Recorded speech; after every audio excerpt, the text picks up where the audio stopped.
Salam əziz dostlar. İrandakı son ayaqlanmalarla bağlı müsahibə serisi ilə sizinlə birlikdəyik. Biz burada baxış açısından və məsələlərə necə yanaşması nöqteyi nəzərindən asılı olmayaraq Azərbaycanın fəallarını, siyasilərini və aydınlarını bir araya gətirib onların fikrini sizə çatdırmağa çalışırıq. Çünki bu nöqtədə çox önəmlidir, çox mühümdür ki, biz məsələlərimiz nədir, necə tanımlayırıq və buna necə çarə yolları axtarırıq. Bugünkü iki qonağımız əziz Əlirza Ərdəbili və Səməd Purmunsəvidir. Mən ilk sorunu sizə xoş gəldin deyərək Əlirza bəy sizinlə başlamaq istəyirəm. Siz nə düşünürsünüz? Sizcə İranda nələr baş verir? Bu etirazları nə ilə bağlayırsınız? Keçmişdəki etirazlarla bunun arasında nə fərqi var? Hakimiyyət nə durumdadır? Buyurun fikirlərinizi bizimlə paylaşın. Salam arz edirəm sizə və bizi izləyənlərə və Səməd bəyəm.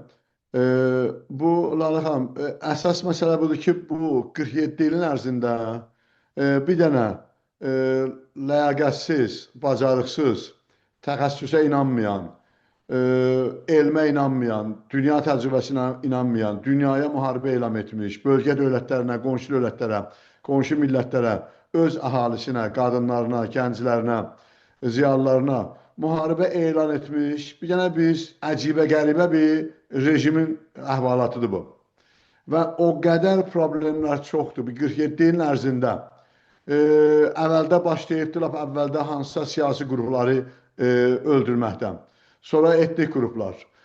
Sonra bir dənə də saymaqla qutaranda bu 47 il, yəni 47 il bu rejim qan tökübdür və zülm eləyibdir. İndi bir yerə gəlib tutmuşuq ki, bu hər bir şey qarışıb bir-birinə.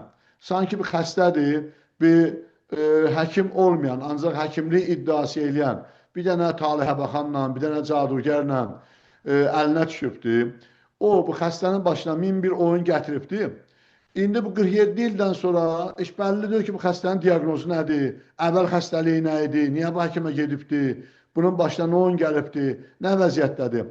Bu hər dəqiqə İran toplumu, indi bu hadisədə olmasa gələn hadisədə, ya ondan bir sonraki hadisədə bu rejim devriləcək. Ancaq o qədər problem var ki, indi güya ki bu dəfə dolların, ya milli valyutanın, İranın milli pulunun da, realın ya tümənin dəyərinin doların qarşısında, qonşu dövlətlərin valyutasının qarşısında itirməyi ilə bağlıdır. Bundan bir qabaq başqa məsələ, bundan qabaq başqa məsələ. Yəni bu məsələlər qutaran deyil.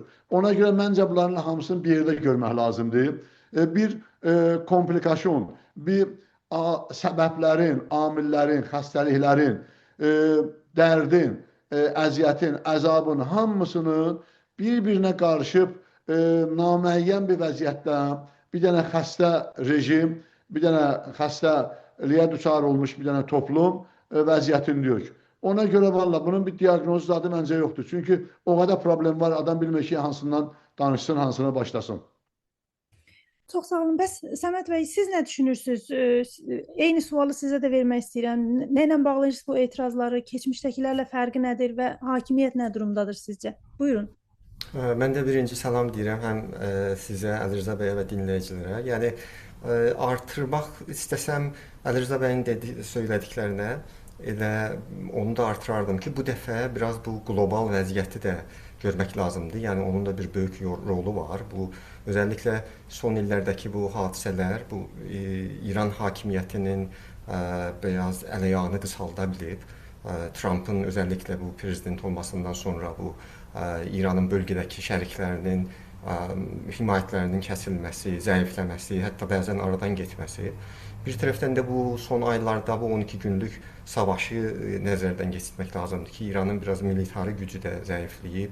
Son günlərdə bu lap son hadisələrdəki Venezuela olayları gözümüzün önündədir. Ya UN-in İrana qarşı təhrimlərinin davamlılığı. Yəni bu həm hakimiyyətə artıq fürsətlərin bitməsi anlamına gəlir. Əksinə millətə də bir yeni fürsətlər yarada bilir. Əgər bu olayların davamına toxunmaq istəsəm, yəni mən elə bilirəm ki, həttəmən hakimiyyətin içindən tökülmələr olacaq, yəni qaçanlar olacaq və millət daha çox güvenilir bir durumda, yani bu geniş səviyyədə qatılacaq, yəni etirazlara və bu elə bilirəm ki, yəni hətta hakimiyyətə yaxın adamların da etirazlara, yəni dəstək olmalarını, yəni şahid olacaq. Mən bu birinci suala daha çox uzun danışmaq istəmirəm ki, ikinci suala biraz uzun danışa bilərəm. Təbii ki. Bəs Əlirzə bəy, mən həmən ikinci suala keçim.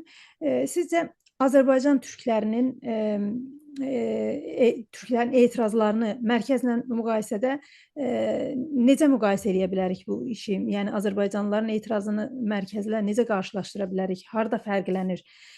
Dışarıda və içəridəki siyasi nirular milli haqlarımızın, biz Azərbaycanlı, İran genəlində milli haqların, xüsusilə biz Azərbaycanlıların haqlarının, hüquqlarının bərpası üçün nələr eləyə bilərlər siyasi nirular içəridə və dışarıda?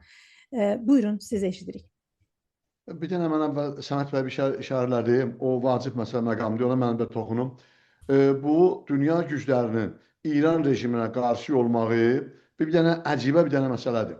Məsələn, 1979-da ya 1357-də İran İslam inqilabı olarkən İrana qarşı olan bir dövlət yox idi. Birdən-birə, yəni şah rejimi bütün dünya dövlətləri, elə Çinlə, o vaxtki Sovetlər Birliyi ilə və hamısı ilə yaxşı münasibəti var idi.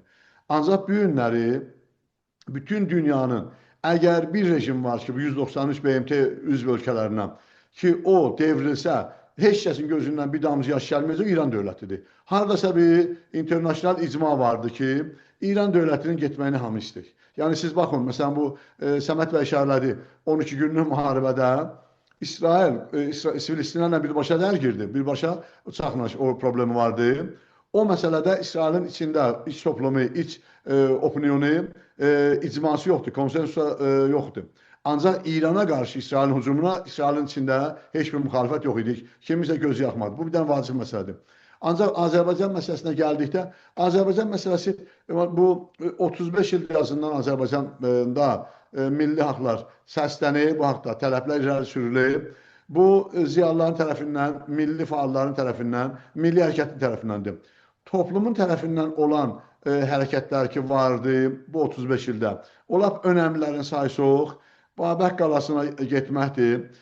Sonra 2006-da ya 1385-də karikaturla bağlı olan olaydı, fitil ilə bağlı olaydı.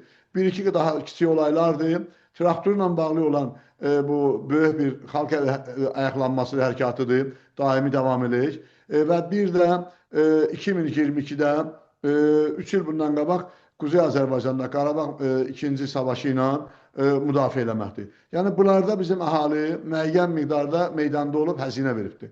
Ancaq ondan sonraki yaranmış fürsətlərdən istifadə eləməyibdir, həzinə də verməyibdir. Və bunu da mən saymağa ehtiyac yoxdur. Yəni, məsələn, 2009-da Yaşıl Hərəkət deyilən hərəkətdə Azərbaycan meydanda döyürdü. Baxmayaraq ki, milli fəallar istəydilər, milli fəallar çağırış verəydilər. Bəli, cəmaatimiz, bizim millətimiz meydana gəlmədi. Əlan da milli fəal, yəni Azərbaycanın istəkləri Tehranın istəklərindən əlavədir. Yəni, bir sürü istəklər üstə düşür, bu rejimə qarşı, ədalətsizliyə qarşı, iqtisadi böhrana qarşı. Ancaq bir sürü də milli haqlar vardı. Ana dili ilə bağlı, türk dili ilə bağlı, türk dili ilə bağlı. Ancaq maalesef, indi ən sizin sualınız bizim millətin hərəkatı ilə, millətin meydanda olması huzuru ilə, həzinə verməyi ilə bağlıdır. O gözümüzün qabağındadır. Elə bir bu günləri bir qərardır, biz gözləyirik ki, bir ayaqlaşma ola, düzdür. İnternet bağlıdır. Starlink'in də kanalın, onu da rejim əngəlləyibdir, onu da güya ki işdən salıbdır, ondan da əlaqə saxlamaq olmuyor. Ancaq bura qədər ki, bu saat ki mən Mərkəzi Avropa saatı ilə gecə saat 11-də mən sizinlə danışıram, hələ bir xəbər almamışıq. Səməd bəy, mən eyni sualı təkrar sizə vermək istəyirəm. Bəs siz necə düşünürsünüz? Bizim Azərbaycan türklərinin etirazlarını mərkəzi ilə müqayisədə necə müqayisə oluna bilər və dışarıdakı və içəridəki siyasi nirular milli haqların bərpası üçün nə edirlər bu dəqiqə və nələr edə bilərlər? Mən də yəni Əlirzə bəyin dediklərinə özəlliklə qatılıram. Yəni bu fərqlər belə uzun müddət içində çox bəlli bir durumdadır. Yəni mərkəzlə bizim hərəkətlərin fərqi haralardadır. Tamamilə mükəmməl formada, yəni Əli Rza bəy işarə elədilər. Mən bu ikinci hissəyə daha çox toxunacağam. Bu günlərim yəni çox yaxşı ki, bizi yəni birləşdirən bir şüar var. Yəni ortada azadlıq, ədalət, milli hökumət çox yetişmiş, yetkin bir şüardır mənim nəzərimdə. Amma belə irəli getdikcə bu şüara yetinməmək lazımdır, mən elə bilirəm. Çünki bütün şüarlar yəni təhrifə uğraya bilər, yorumlara açıqdılar. Yəni bu günlərim elə bilirəm ki, Azərbaycanın içindən, yəni içəridə indidən bu hizb yaratma imkanlarına baxmaq lazımdır. Yəni bir tərəfdən də hamının xiyabanda olması yəni mümkün deyil. Onlar nəhayətdə bu hizblərin vasitəsilə sözlərini, fikirlərini çatdıra biləcəklər. Yəni mən elə bilirəm ki, hələlik istəklərin belə hamısı da mətrəh olunmuyor.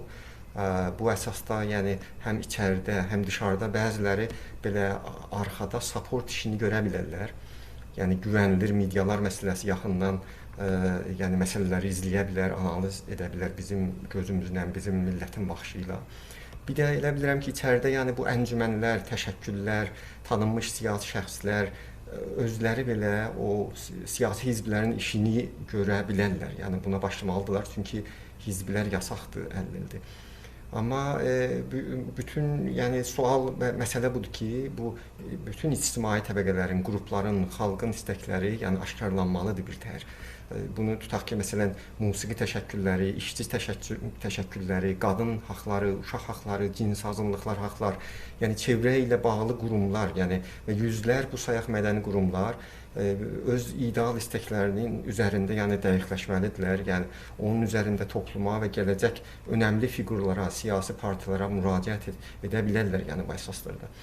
Ən azından yəni hər hansı siyasi qrup meydandarlıq etsə, heç bir işdə görməsələr, onları yəni sorğulaya bilərlər bu istəklərin əsasında. Çünki bu durumda, belə bir durumlarda mənim nəzərimə yəni sorğulamaq özü bir siyasi işdir. Yəni birlik adına susmağa dəvət edənlər çox olacaq. Yəni bu sayaq vəziyyətlərdə həm də ki general sözlərdən yəni biraz qaçmaq lazımdır, elə bilirəm. Yəni şəffafiyət çox önəmlidir. Elə bilirəm insanlar belə ən gözəl sözlərin arxasındakı niyyətləri çıxartmağa haqları var. Qurumların siyasi rezümələri önəmlidir və şəxslərin və qurumların yalnız gücü deyil, yəni siyasi iqtisadi sağlamlıqları da yoxlanılmalıdır. Bu durumun elə əsnasında demokrat olduqları, fasid olmadıqları, yəni önəmli faktorlardır bunlar. Bugün yəni baxmaq lazımdır onlara. İşdən keçəndən sonra yəni gec olur. Qarşımızdakı nürolara gəldikdə, yəni bu mərkəzçi nürolara gəldikdə, mən elə bilirəm ki, onlar bilirlər nə edirlər bugün. Yəni baxsaz diqqətlə hər yerdə, hər yazıda bu İranın bütünlüyünü bir şərt kimi qoyurlar. Yəni bu da o anlama gəlir ki, sabahın günü əgər bir hizblər yaransa, məsələn tutaq ki, istiqlalçı hizblər yaransa, onlar tamamilə yasaqlanacaq. Ya hətta öz saadətini məsələn istiqlalda görən insanlar vətən xaini kimi asıla bilər yenidən. Bu ya məsələn bu mərkəzi güclər yenə də bir millət, bir ölkə sözünü hər fürsətdə bəyan edənlərində yerləşdirirlər.